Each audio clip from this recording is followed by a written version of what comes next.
Hi everybody, and thanks for tuning in to this week's seminar on Waltz's theory of international politics, and thanks for last week as well. I haven't received any questions from anybody about last week, but I was told by one person that that's because they don't have any questions. I hope that's the case. That's great. If you do have questions about the first chapter that begin to come up as we go along, and as you see the elements that they talked about begin to come up in practice, don't hesitate to add those questions to later chapters as well, and I will try to answer them as best I can. Quick summary of last week. Last week we talked about what theories and laws and law-like statements are, how they differ, what theoretical notions and assumptions are, how theories and theoretical notions and all the theoretical stuff is not true, but useful, and that we judge it based on how useful the theory as a whole is. This week's slides and this week's chapter 2 of the book, talks a lot about reductionist theories, and it goes extensively into Hobson-Leninist, i.e. Marxist, theories of international politics based on economic observations as a reductionist theory, so as something that takes a trait within a state and tries to just figure out how a state acts internationally then on that basis. That's reductionist. So it's a theory of international politics. It's still big. Again, reductionist doesn't mean that it's something focused on something small, but it starts from the bottom and goes upward. Okay, and he's going to show throughout how that theory doesn't really work that well. Something to keep in mind is not that this is just about, or something to keep in mind is that this is not just about trashing Lenin, Hobson, and neocolonialism, although he does it quite successfully, I think. The point is that he shows that reductionist theories do not succeed and begins to show the reasons why. In chapter 3, he's going to discuss alleged systemic theories, and his main argument is that none of them are actually systemic, before discussing both of their shortcomings, how systemic theories are reductionist in nature as well, those that had come before him at least, and how reductionist theories, or how and why reductionist theories, will never be able to explain international politics by themselves. They won't be enough. With that said, let's get started. Okay, so the main themes for this week are that theories fall into two categories, reductionist or systemic, as I mentioned in our little intro, and this chapter is about reductionist theories. And reductionism is understanding the whole by looking at its parts and the interactions between them.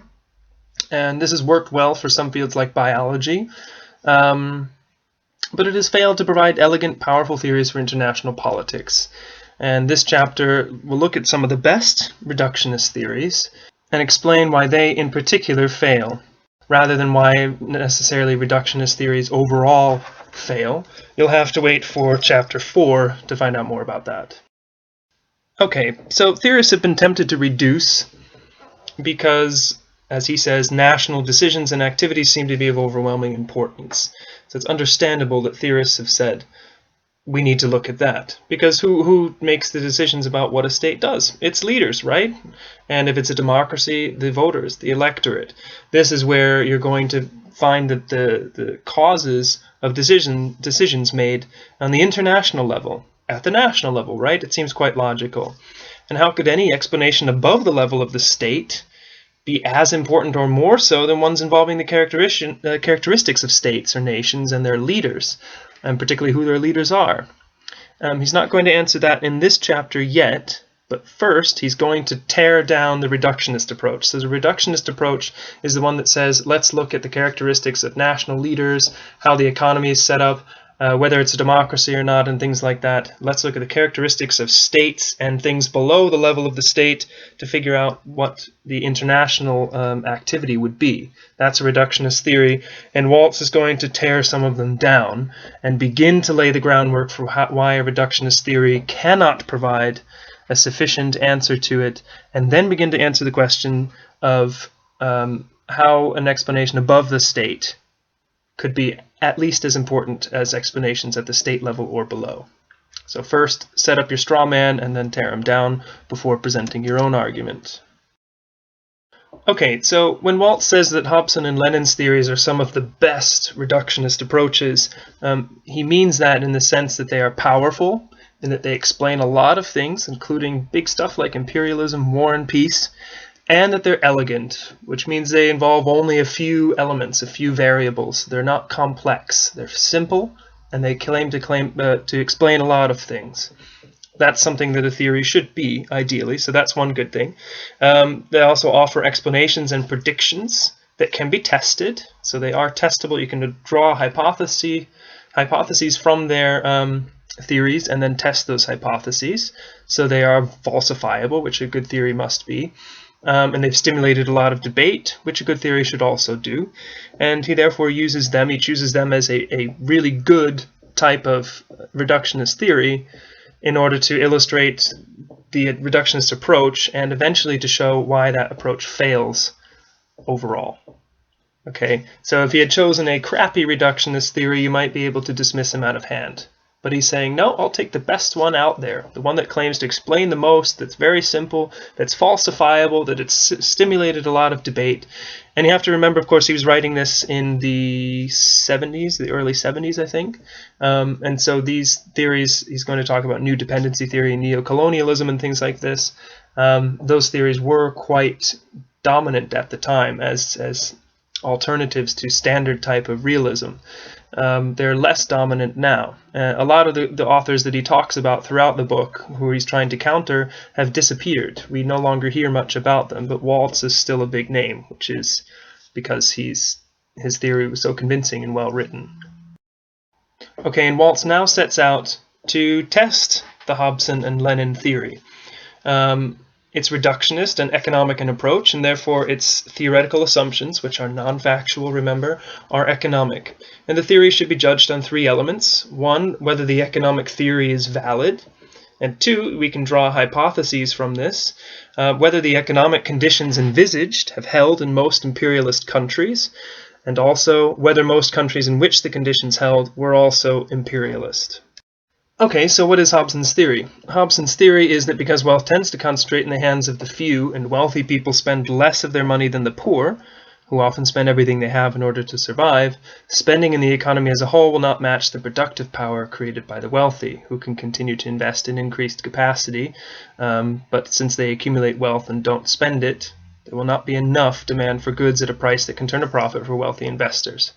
Keynes' solution to this was progressive taxation and redistribution to support aggregate demand. So you would take money from the wealthy, that excess, some of the excess that they produce, and give it to poor people, which will boost their consumption and provide enough demand for goods at a price that will clear them. In other words, will turn a profit for investors.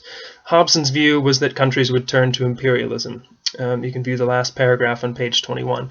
If you want to understand this theory better, I recommend my blog. It's www.the-real-issues.com. My most recent post is about how wealth accumulates at the top of the pyramid, and I'll put a link on that hopefully at the bottom of the screen now in YouTube, if I remember when I post this video. Okay, and Hobson viewed several costs to imperialism, that this would create a war system by which profits were reliant on conquest of foreign countries, so that investment could be sent abroad at higher returns and you could gain additional consumption abroad to sustain demand. This would result in a parasitic elite in wealthy countries that would be living off of the poor. There'd be no benefit for the working classes in the imperialist nation. They wouldn't get any of that extra investment, they wouldn't get higher wages or whatever. There would just be additional investment in poor countries and additional consumption coming from there. And the most important part, and this is where people talk about the inherent contradictions within capitalism, is that by exporting goods, know-how, and capital abroad, imperialism would eventually develop those countries, which would then face the same imperial drives that the original imperialist country faced. And the imperial country would thus find its position undermined by its own imperial actions. So it's really crucial here that Lenin and Hobson believed that imperialism undermined itself, and that capitalism would develop the entire world, and the entire world would become more capitalist and wealthier, and that this would eventually cause a shortage in demand throughout the entire world, which would cause capitalism to collapse, paving the way to a socialist revolution. So they believed that this would happen automatically. This is the key difference between the original Marxist, Leninist, Hobsonist theory and later theories about neocolonialism, which say that capitalism and imperialism keep poor countries poor. Hobson, Lenin, and Marx did not believe that. They believed quite the opposite, and that was the key problem with the system. That was the contradiction inherent in capitalism. Okay, now Waltz states that Hobson and Lenin's theories are very, very similar, that here are a couple of differences. Hobson believed that government redistribution, like that promoted after World War II by Keynes, could counteract the imperialist drive, whereas Lenin believed that elites would never allow that to happen. Hobson believed capitalist countries might collude to exploit the underdeveloped world, whereas Lenin thought that they would not, and would instead compete with each other and go to war instead. He just thought that cooperation between them was impossible because the capitalist classes were warlike. And in Lenin's view, then, capitalism led essentially automatically to both imperialism, which thus led to war. So he cited imperialism and war as being caused by capitalism. Okay, so let's move on to testing Hobson and Lenin's theories. The first test was about the economic portion of the theory. Is it valid?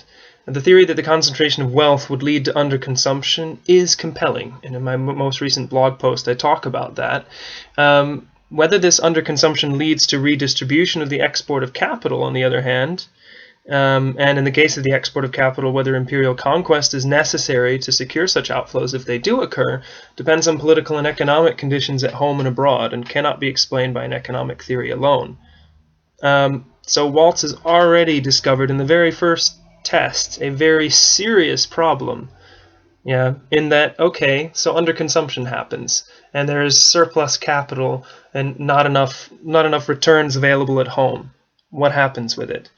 Well, Hobson and Lenin argue basically that imperialism has to happen, but there are other ways out of it, which Hobson admits. And as Waltz points out, how a country deals with that will depend on that country, will depend on the conditions for investing abroad, etc.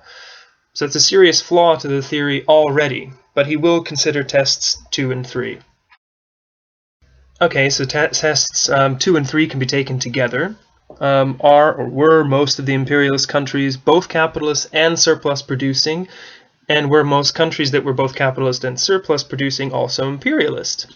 Well, from 1870 onward, which is when Hobson and Lenin say their theory pertains, which is somewhat disturbing because they say it doesn't explain imperialism before that date without explaining why exactly it should have changed. But all right, they attempt to explain modern imperialism.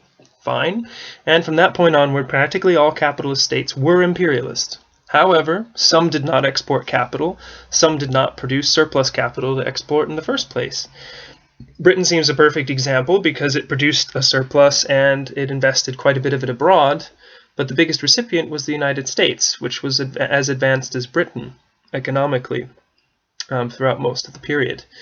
This is highly problematic for the theory because it suggests that you would get high returns from developing countries and from poor countries, and the United States was not part of the British Empire either. So its biggest investment was not in an imperial country, an imperial possession, and it was not in a poor country either.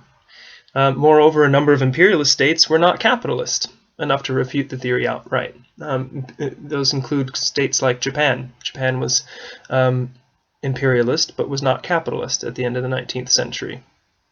A bit problematic, unless the theory can somehow explain such outliers.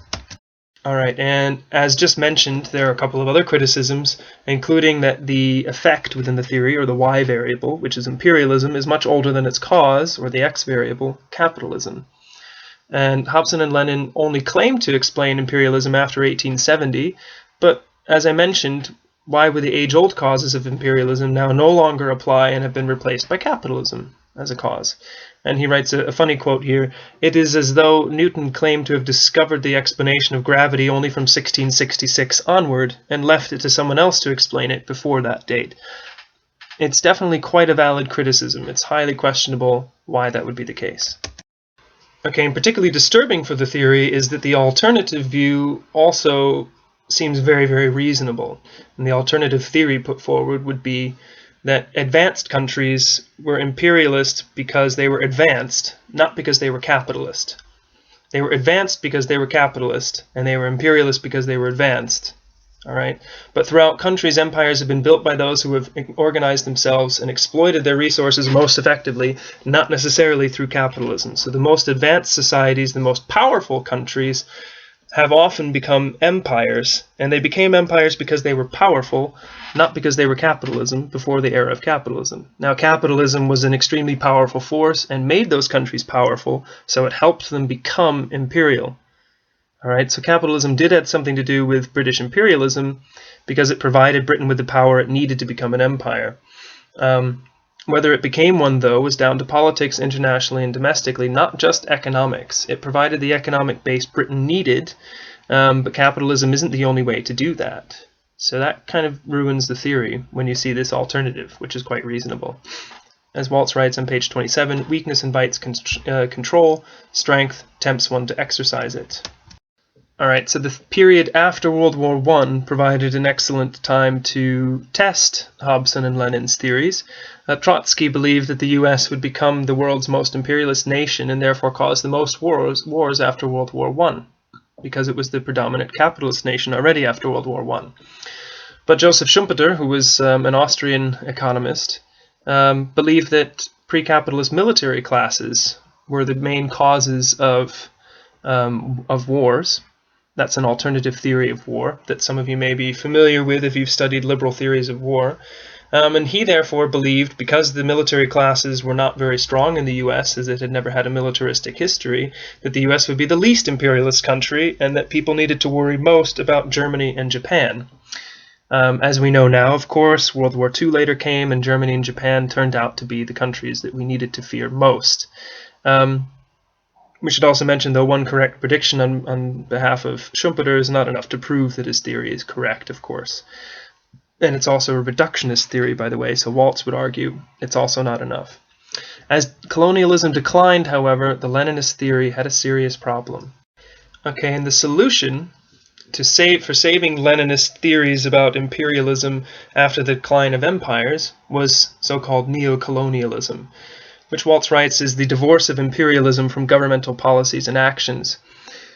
Basically, the theory is that corporations are so powerful and their outward pushing forces are so great that they create invisible empires, economic empires, that no longer need government or military help. And neocolonialism also states that capitalist actions abroad freeze poorer countries' development and keep them poor, basically. Whereas earlier Marxists, as you will recall, argued capitalism would dig its own grave by developing the entire world. Neocolonialists said, nope, that hasn't happened, and that's also the capitalists' fault. On the face of it, a reasonable sort of assessment. You look around and you see corporations building something that they like to call empires. Many corporate raiders call what they build empires, big companies with sprawling business interests throughout the world.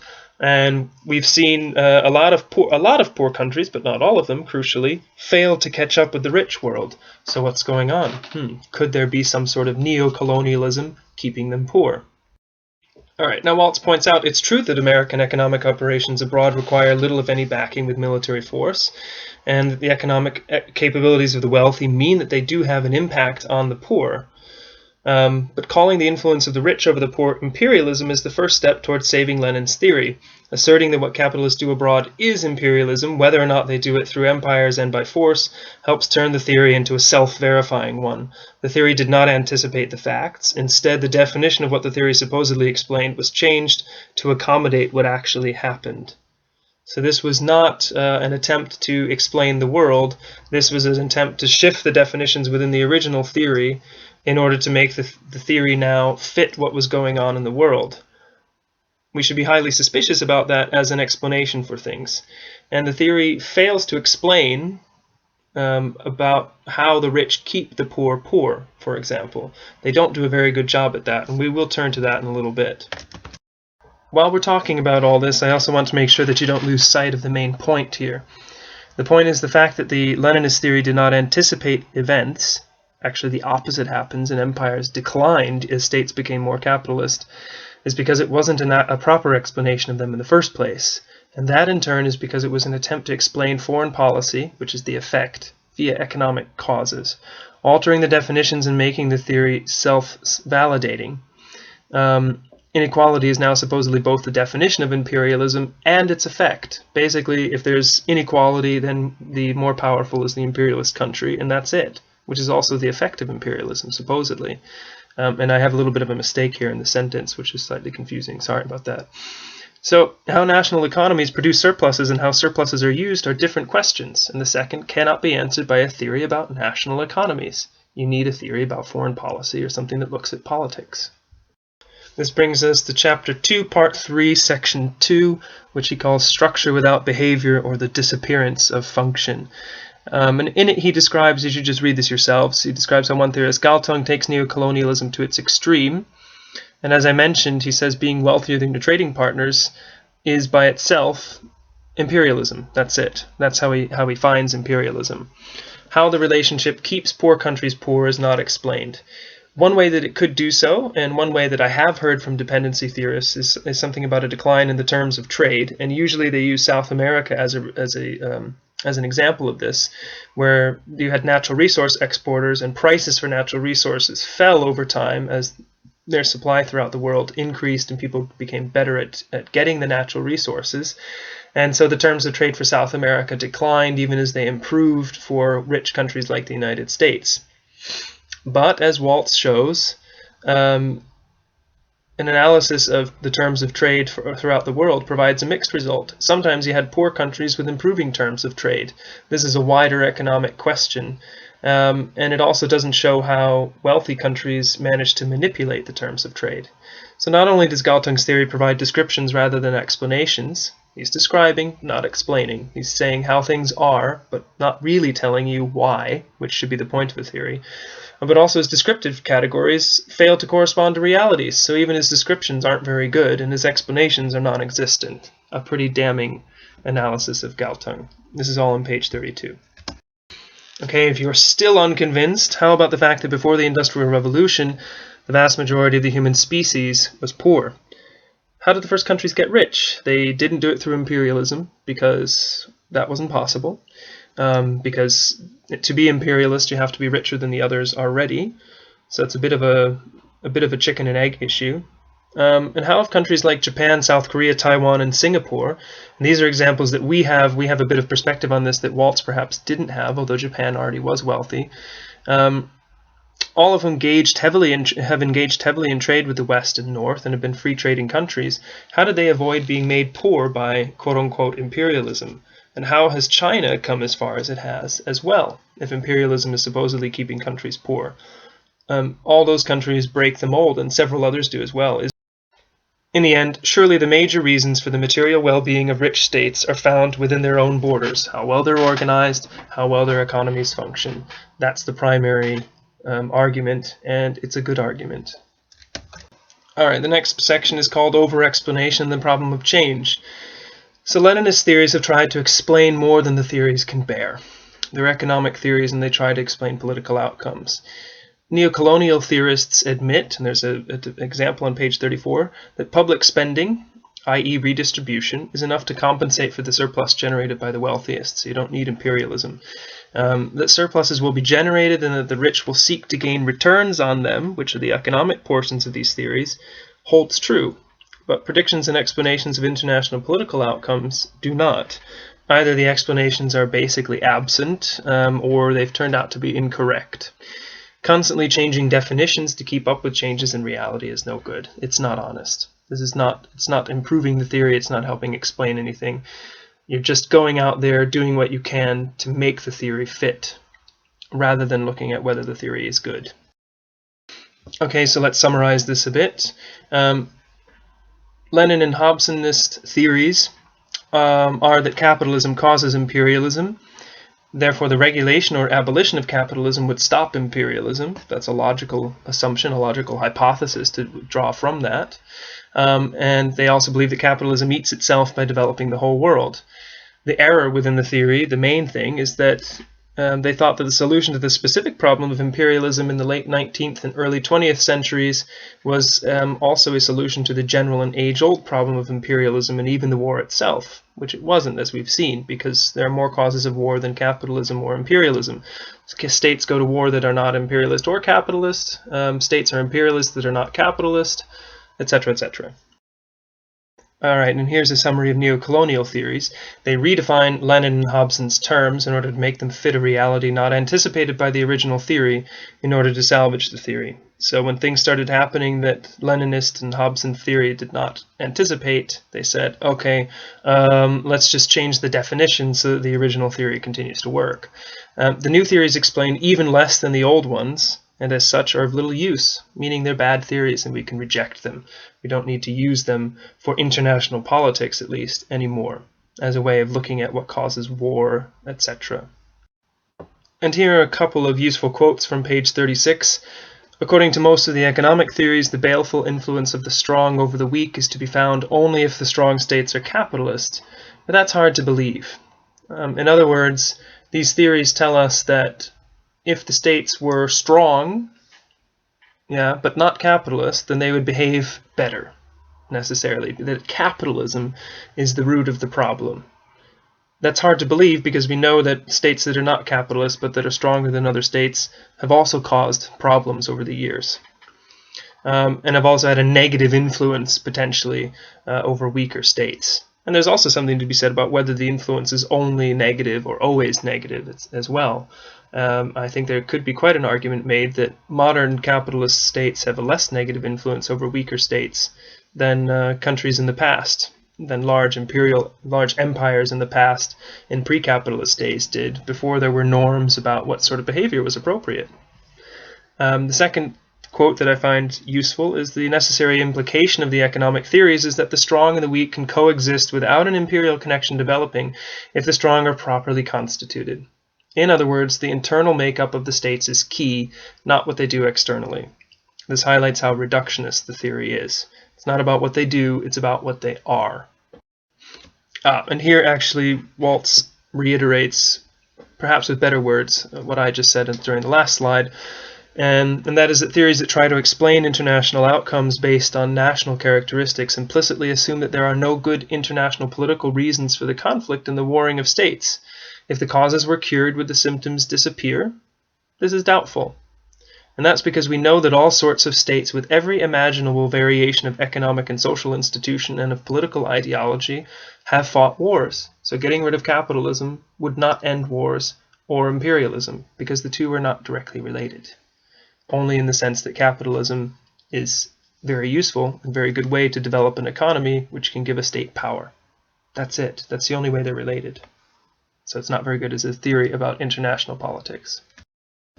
Alright, so in conclusion, just to drive it home once more, we see that internationally, different states have produced similar as well as different outcomes, and similar states have produced different as well as similar outcomes. The same causes sometimes lead to different effects, and vice versa. So the suggestion here is that maybe the things that we think are causes are not actually causes, since they don't seem to vary reliably with the effects. We can't seem to figure out how they're related, so maybe we need to look somewhere else. And Waltz's conclusion is that we are led to suspect that reductionist explanations of international politics are insufficient, and that analytic approaches must give way to systemic ones. So he says, yeah, we have to look at the system. We're getting different results even with, we put in different inputs and we get the same outputs. And sometimes we put in the same inputs and get different outputs. So something is going on in this machine inside where we're feeding things through that is the result, and it's less related to what we put in to the system. It's the system itself. The next chapter will examine some allegedly systemic theories, because some people tried to put some together before Waltz came along. He picks them apart and shows them actually also to be reductionist, because it's not an easy thing to do, to think systemically. Chapter 4 will then explain why reductionist theories fail, and having discussed how there aren't really any real systemic theories yet, Waltz will then begin to explain his theory in Chapter 5. So tune in next week for more information about systemic theories and things, and we'll be finding out more about why they all don't work, and from the week after that we'll be moving on to Chapter 5. I think I'm going probably to put Chapters 3 and 4 into next week's seminar so that we can get on to Chapter 5 more quickly, and I may put 5 and 6 together as well so we can start moving more swiftly through all this material. Okay, thank you for tuning in. Again, if you have any questions, you can post them in the comment section below this video or on the Facebook page for the seminar series course. And I hope to get some questions. That tells me always that people are listening and reading and concerned.